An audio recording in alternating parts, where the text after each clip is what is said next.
So during my long hiatus from this channel, I've been playing quite a lot of Genshin Impact. Now the problem is I have so many hours in that game that I've pretty much become really bored, and I am looking for a new interesting way to spice up the game.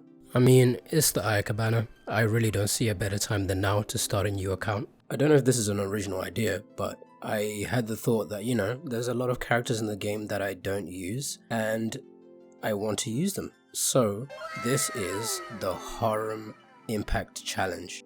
I didn't know whether I wanted to do a reverse harem or just a regular harem challenge for this, because there's around 30 female characters in this game and only 16 male characters in this game, and the ratio of 4-star to 5-star between those is pretty bad, especially for the males, because it means that I'm really limited on what I can use, and I think that'll get really boring. So I think I'm going to do a regular harem run, because I think that way we have more variety of things that we can use throughout the game. But of course, because this is a challenge, there are some rules that need to be followed. We may add some more along the way. Rule number 1.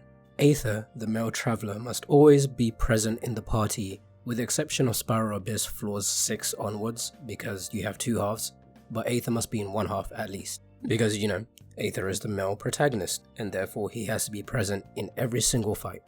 Rule number 2. No other male characters may be used during this run. Only Aether is allowed to be the main character. So that means even if I pull a 5-star that's completely bananas, I'm not allowed to use them at all. I have to stick with Aether, who is a 5-star, I believe. Which also works out because I'm really tired of using Bennett and Xingqiu.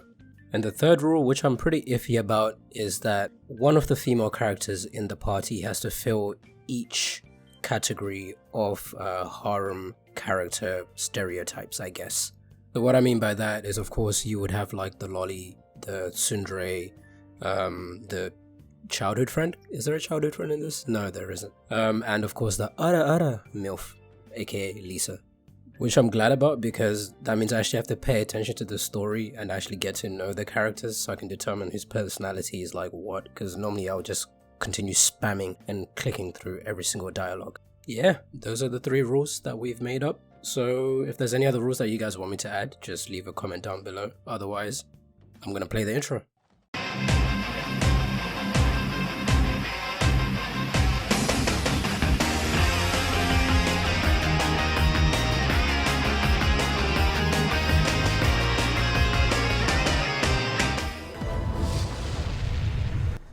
Of course, we have to pick our male MC, Aether. And unlike your typical harem protagonist, we will actually get maidens. Wait! Don't go! Give my sister back! I woke, I was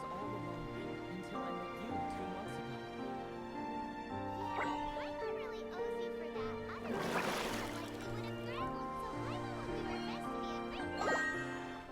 Wow, I won't lie, this is actually quite nostalgic. It's been some time since I last saw this intro area. Not since the days I was re-rolling accounts. I think this will be fun. It'll be a new experience, building new characters and teams. I'm mostly excited for being 100% free to play. I'm gonna sound like a complete masochist, but I actually want to experience that free to play pain, like saving all of these primo gems and then losing that 50-50 to like Chi-Chi.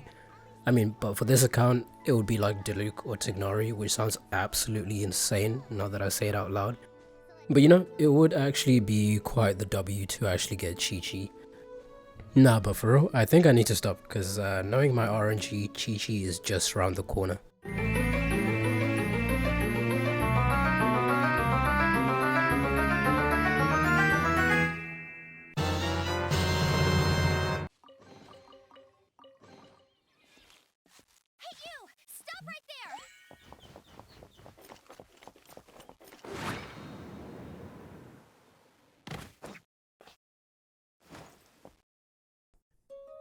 So we have our first usable character. I actually know nothing about Amber aside from her name and the fact that she's an outrider.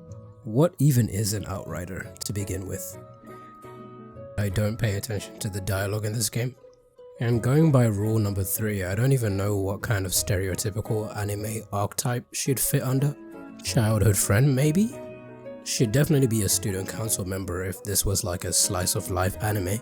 I don't know, I'll actually try to use her and kind of get a grasp of what kind of character she is. I think if you could see individual character playtime in this game, I'd probably be under 1 hour with Amber. If you're an Amber main, drop a comment down below. I actually want to know if they exist. I wouldn't get too excited though, because Amber is basically going to be the equivalent of a HM slave in Pokemon. So she is essentially the Bidoof of this team. If you've ever seen the Pokemon short with Bidoof, it's pretty funny, go check it out. But as soon as I get a good character like Fischl or something, I'm probably just going to swap Amber out if I'm being honest.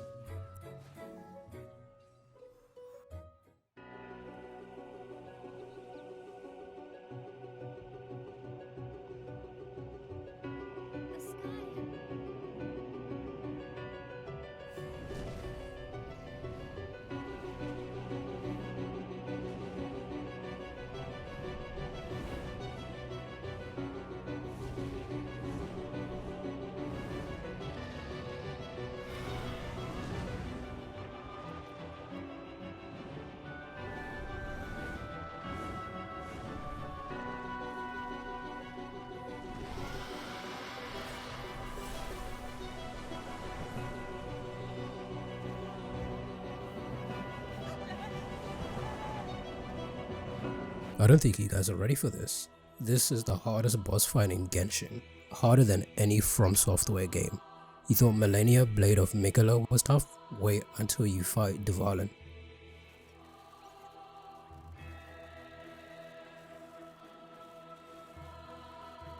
Well, that was easy. That right there was game journalist level difficulty. Oh no, our first banned character is approaching. Kaya the pretty boy is here to steal away my harem. The muscle memory is kicking in. Would you look at this efficiency? I remember doing speedruns and trying to reroll within like 20 to 25 minutes. Crazy times. Many emails made. Many failed accounts. We get some Fremo gems, and I believe we should be hitting AR5 pretty soon.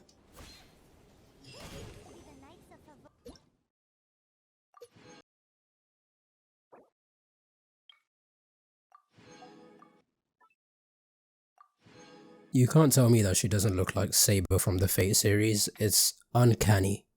And in terms of the Fate series, Saber is a top tier waifu, only behind Medusa Rider, in Heaven's Field to be precise. Once we meet, we must relax. I'll lend a hand when the time comes. So with that conversation done, we have now unlocked the ability to shop and the ability to wish. Got some extra free goodies, including Acquaint Fates and some more Primos. For anyone wondering, we're not wishing on Noel's banner, standard and character banners only. First wish is, of course, it's going to be a blue. Wish number 2, and it's a blue. Seems about Genshin, our first 10 pull. A purple, my favorite color. Hopefully it's something that's not on the character banner. We don't want Rosaria and we don't want Sai. We want Xiangling for that C1 constellation. Rosaria? I don't want none of that. Yeah, but I wasn't really expecting anything good out of that, so let's, reimburse ourselves with some intertwined fates. Maybe a constellation for Rosaria. I mean, that'll be okay. But I'm not really expecting anything crazy unless we get Ayaka straight off the bat.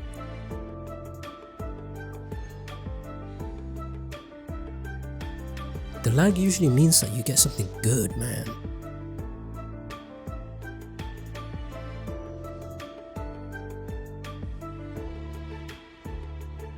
Like right there, like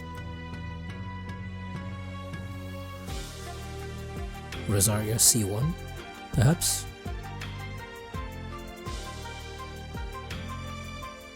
You know what, Sayu, I can't even be mad at you. She's great for exploration, and especially when I want to farm those crystal cores, her passive comes in pretty handy. So I think we did alright. We are now officially broke, but at least we've expanded the team. We got a cryo replacement for Kaya. We got some exploration benefits with Sayu because our stamina is pretty crap, so her ability will come in pretty handy. But I don't know, I think we made some pretty decent progress. I will not be re-rolling this account because I think we are in a good position and I'm actually having a lot of fun. I got characters that I never really use, but I think next time we are gonna do some questing and upgrade the statues of the 7, get some more stamina, and I don't know, I can't wait to see what more this not so maidenless account has to offer. But other than that, thanks for watching and see you guys on the next one. Bye.